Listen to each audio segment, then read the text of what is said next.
خرج لاعب الدولي المغربي أشرف حكيمي عن صمته ونفى مزاعم الاغتصاب المنسوبة إليه التي نشرتها صحيفة لو باريزيان الفرنسية يوم أمس الاثنين.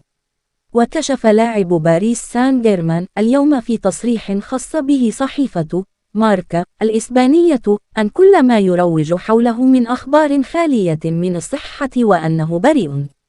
يشار إلى أنه كشفت تقارير صحفية فرنسية يوم أمس أن لاعب الدولي المغربي أشرف حكيمي متهم في قضية اغتصاب شابة فرنسية.